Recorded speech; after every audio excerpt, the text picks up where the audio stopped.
Welcome, I'm Tom. You can find me by Googling Cannabis Lawyer and then clicking on my website, CannabisIndustryLawyer.com, an online resource for all your questions about your cannabis business, especially in Illinois. And today we're going to be talking about adult use cultivation centers in Illinois.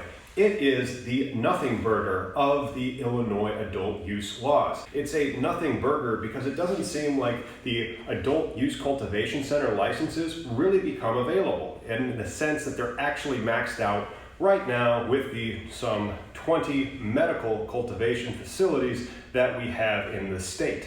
There are a max of 30 under the law, but there's no contemplation as to when those will be announced.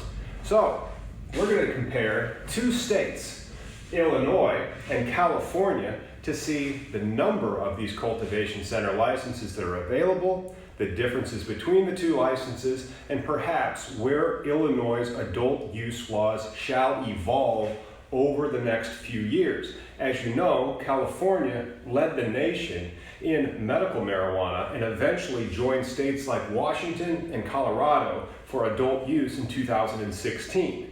They have a plethora of different types of licenses. They actually have 12 different types of licenses.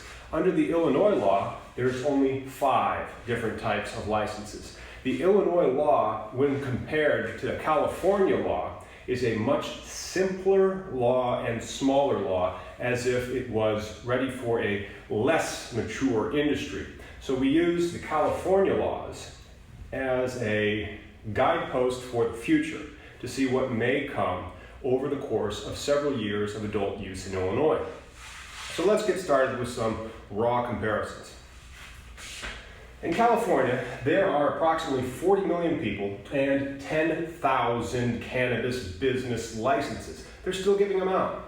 Compare that to Illinois, that has about 13 million people, and then we can do some license math here, and this implies a complete maxing out of both the first and second wave of adult use license for cultivation centers, which are called craft grows, and also dispensaries. We do not address the prospect of infuser licenses or transport licenses, which will also lead to this number being higher. I'm not sure how much. We'll find out in 2021.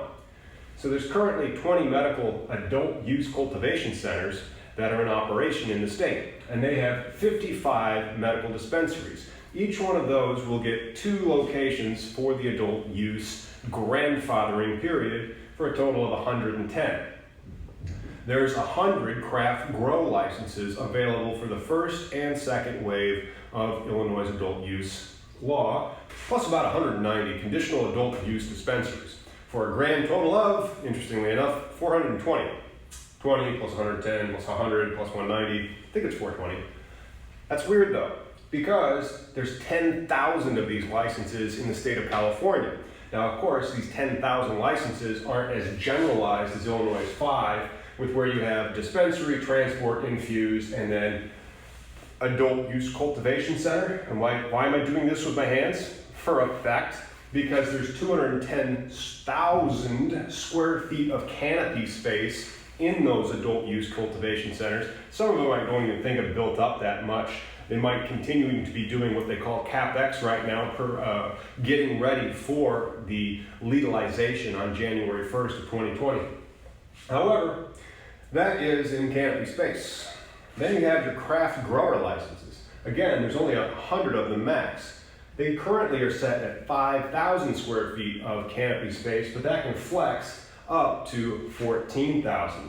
Basically, a fraction, less than a tenth, even if it's maxed out at that size. So you would need 10 of these craft grows to equal 1 of those cultivation centers, of which there's 20. You really aren't competing at all in that respect. This is much different than in California, where you have both indoor and outdoor cultivation. That's not allowed in Illinois, and that may cause the product to be more expensive, at least in the terms of its carbon footprint in the state of Illinois. Then you have various levels of all different sizes of cultivators in the state of California, from type 1 to type 1A to type 2 to type 3A to type 4. Oh yeah, nurseries. They don't have those in the state of Illinois. So you have all these different types of cultivation centers that can go on in the state of California, both indoor and outdoor, and their size can range from 5,000 square feet or 50 plants all the way up to 22,000 square feet. So it's smaller, but it's more dispersed. Also, they have nurseries, so you can actually buy the smaller plants. You don't have that opportunity in the state of Illinois. Every cultivator has to grow from their own seeds. Then you have manufacturers. This is interesting and missing from the state of Illinois, and think about it. These manufacturers in California, they have type 1 and type 2 manufacturers, depending on what type of solvents they are using to extract the cannabinoids and also the terpenes from the flowers. Sometimes they have volatile chemicals. Those might be more of your ethanol-based extractors. Or, yeah, I don't think CO2 qualifies as a volatile chemical because I thought CO2 stops fire, but who knows? Chemists, that's they know very well. Anyway, these two types of manufacturers are noticeably absent from the Illinois rubric. There's something called the infuser license, and that may be something that extracts the cannabis flower and then creates products like vape cartridges. But from my first reading of it, and the rules are not out yet, and the infuser license application won't even be released until after the first of the year. It really seems like this is more along the lines of your edible products as opposed to your vape cartridges, your distillates, your shatters, your waxes, your dab stuff. The craft grows, which are quite small and will still cost quite a bit to construct and to go into business, over $1 million, maybe over $2 million, they still might not have the ability to purchase large machinery that they would have for the manufacturers over in California so that they can do their own extractions, as those machines are not only expensive to purchase, but also to operate, because you would need sophisticated, trained staff and also chemists to be able to work those machines and get the high quality distillate that your customers want. So where is that? That might be coming in the future.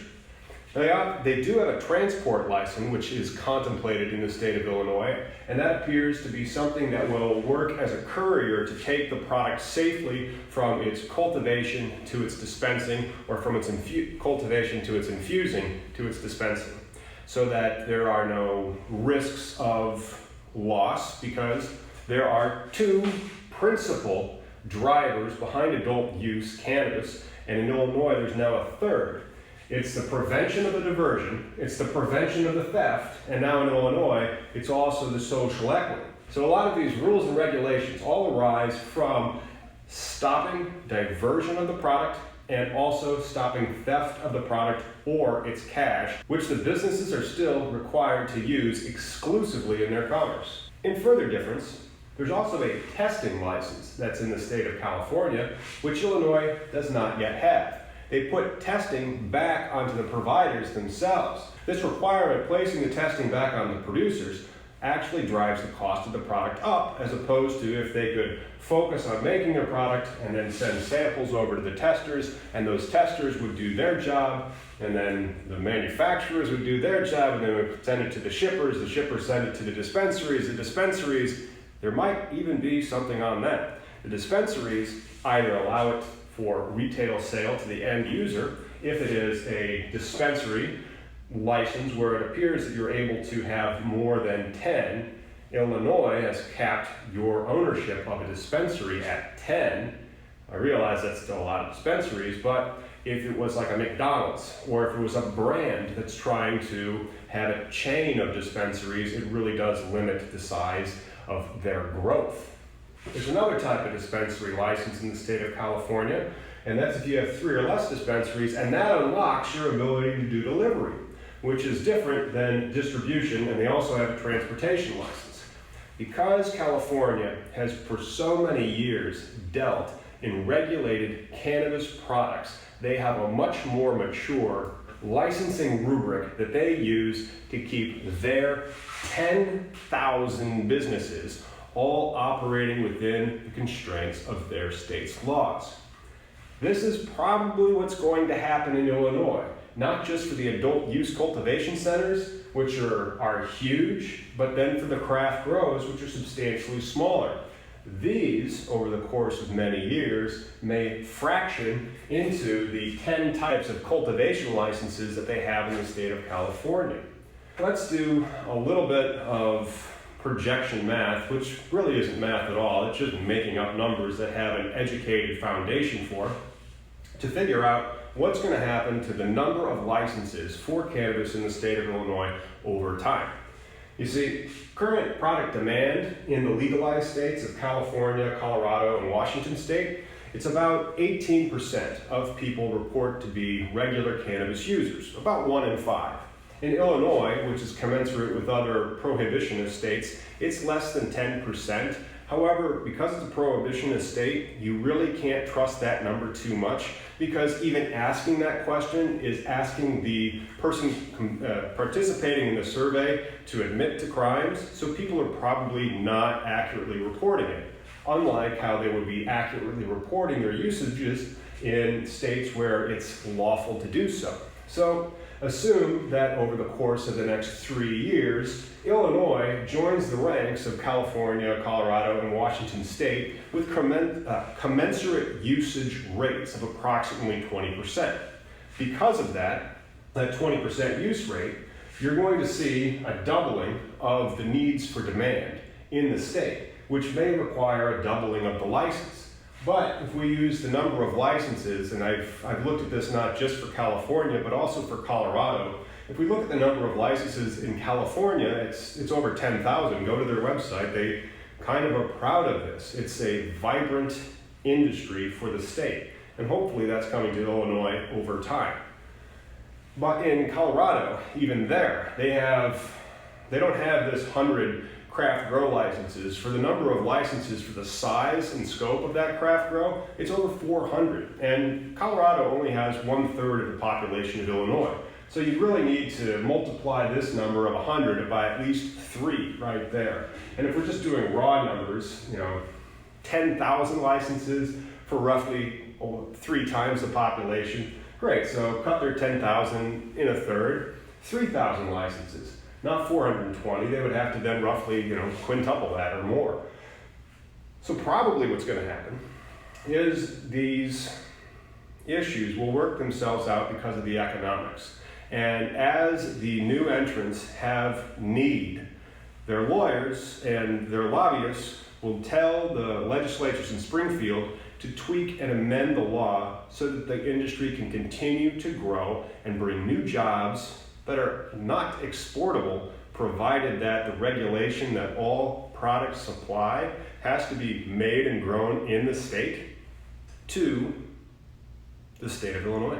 So it really does suck that the adult use cultivation centers in the state of Illinois are a nothing burger, but it's not that bad when you look at it in connection to other states that came before Illinois and see what in the future may be more opportunity in the industry. Maybe not necessarily at this size of operation, because 210,000 square feet of canopy space that's a large operation. That's a lot of flower. And it doesn't look like the state of Illinois or anybody who really wants the industry to be dominated by a few players. They want this craft growing, craft brewing type of analogy to the industry, to make sure that it's open and available for a lot of new business owners and decentralized.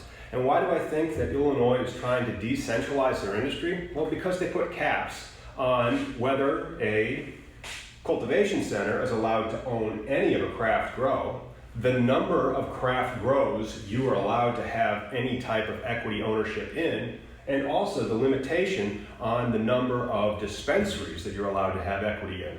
For example, the number of craft grows that any one person can touch is 3. And by touch, I mean own a part of. The number of dispensaries in Illinois that any one person can own is 10.